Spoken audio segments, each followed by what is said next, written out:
Hey everybody, welcome to my website, facebook.com/WillTaylorJazz.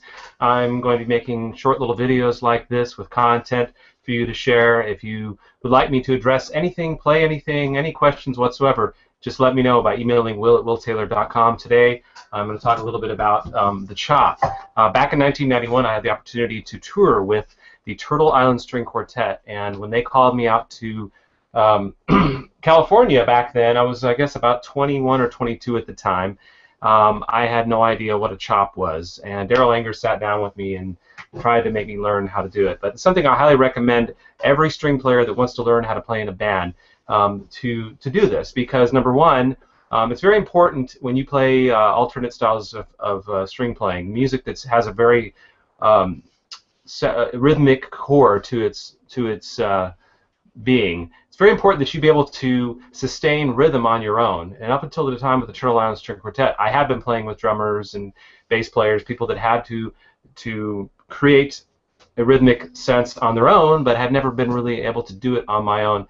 I do play guitar, so one of the things I recommend is when you're learning how to chop is to play along with a band or play along with recordings that have drums, because that innate internal sense of 2 and 4, the backbeat, you'll gradually just start picking that up. So in the beginning, you're going to be thinking about it a lot, and it's not going to sound like it's grooving. But at some point, it's going to click, and maybe you wake up one morning and you're hearing your rhythm on 2 and 4, 1, 2. It took forever for me to get the 2, 3, 1, 2, 2, that down where it was just natural and felt like a natural thing. And so when you start off, you may actually have to start thinking 1, 2, actually count it.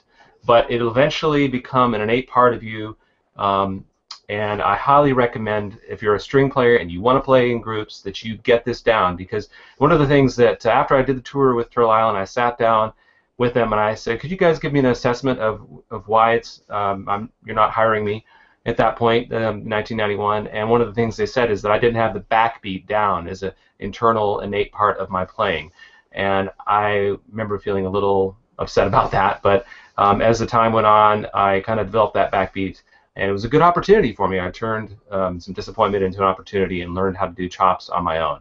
So I'm going to do a little basic chopping, and again, if you have any questions, let me know. But you guys are probably familiar with the Turtle Island piece called Skylife, which uses the chop in a kind of a moderate way.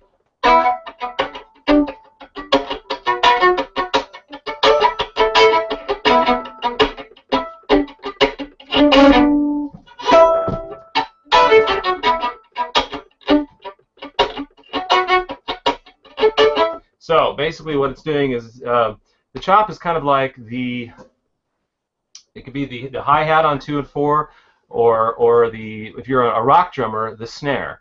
So if you listen to a lot of drumming, you'll hear the 1. So you're basically subdividing 16th or 8th notes, and you're making sure that the chop comes down where the snare would be.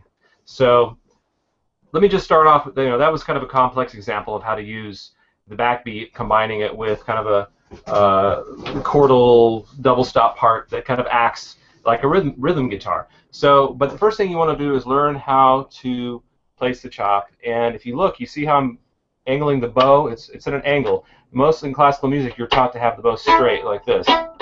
And a chop doesn't work best like that. If you put it like this, and if you notice that I'm pointing the bow away from me, and like in classical music, you're taught to toward you, or a flat, but this is like away from you, and it's at an angle, and it's very much a wrist motion. If you notice, I'm dropping down, and it just locks into place on the strings. And it's a lot easier to do this on the violin, by the way, than the cello and the viola. I know because I'm a violist, and I've tried to get this with other cellists. But if you're a violist and you can practice on a violin, it really gets the sound that you want. And if you notice, it's not going like that. It's actually just locking into place. The looser your wrist is, the looser your fingers are, the better this is going to work. And then when I have the upstroke, I'm actually, in this case, I'm making a sound. So the first thing you want to do is just practice dropping it. Get the drop. So it sounds like that. See, I'll give you a different angle here. That's from that angle. You can stop this and play as many times as you need to. Okay, this is from this angle. You see how much that bow is angled? I don't know if you can see what my wrist is doing. It's very much a finger, loose wrist kind of thing. So just get the drop. And the more that you have to kind of find that right place where it's just going to hit the string and lock into place. You don't want it to go. Or, let's see, the other option, this is what I was doing in the beginning too, is sort of this sound. This is a good way to start, but it really sounds good if you can angle it. Okay, and the next thing you're going to add is the upstrokes. You're going down, and then you're grabbing the string and popping up, so you get a sound. That's the second thing you want to practice. You can practice any double stop that you want. Now, if you didn't want it to make a sound, you would just mute your left hand. So you just mute the strings like this. So, okay, now if I speed it up, this is what it's going to sound like. That way, if I'm not muting the string, these are 16th notes. Watch. 16th notes. 1, 2, 3, 4. Now, I'm going to kind of speed up here. If I want to have the snare, pretend I'm playing a snare drum. If I want to have the 2 and 4, then I go 1, 2, 3. Okay, so that's something you can practice. Is just like map it out. 1, 2, 3. So 1, 2, 3, 4. 2, 2, 3, 4. 1, 2, 3. See how the down? I'm sorry, the accents on the 2 and the 4. So when you speed it up. So I got 16ths, and then I can throw in occasionally some actual bowed notes. That's where it gets fun, is when you start throwing in double stops. You can practice having fourths in your left hand if you want. So I've got an E and a B here. This would work over like an E minor, kind of like the Skylife tune. So, but I'm still keeping the the accent on the 2 and the 4 for that backbeat. So really helpful to practice this with a bass player or with records. You know, get old Motown records and start soloing. See how you can do it really slow?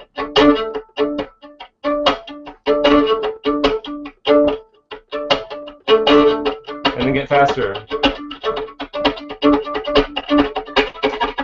Yeah. Okay. So.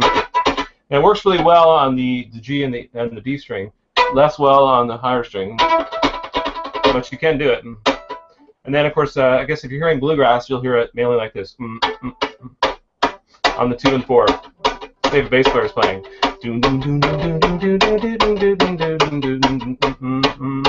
So that would be your basic idea for just doing like the snare drum backbeats in a jazz setting. So, but it's fun. I think it's fun to add in double stops and do more of like a funk thing. So there's 2 ways that you could use it. Let me see if there's any other thing to cover. Just have fun with that, you know. Just see how many different kind of chords you can get going on. You can do this too. So you can move around the strings, all 4 strings even. Experiment with this, and let me know if you have any variations. I would love to hear. So you could be like.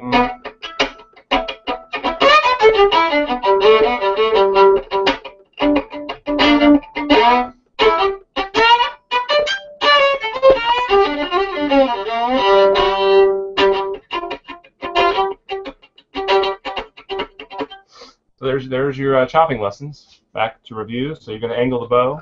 You're going to angle the bow. So you can see it. And if you get good at it, just practice getting your speed up, but still remaining relaxed. So you got the angle, you got the drop. The bow's not straight, it's at an angle. Can you see it there? Fingers are relaxed, wrist is relaxed. See how my wrist is down too? It's not up here. So you can't do it like this. You gotta have the wrist down, elbow down. If the elbow's way down, it's gonna help too. So you can just practice starting the 16th notes with no accent. Then add in the accents.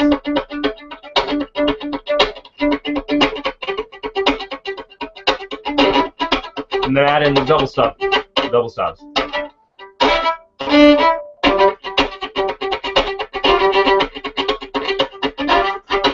And by itself, it kind of sounds really harsh, but when you add a bass and other instruments, it really helps to have a rhythmic feel.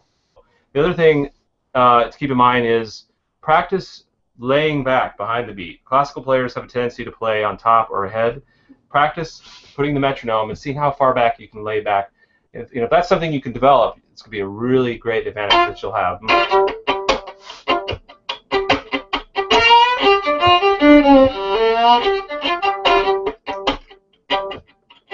All right, there you go. So enjoy the video. I hope that was helpful.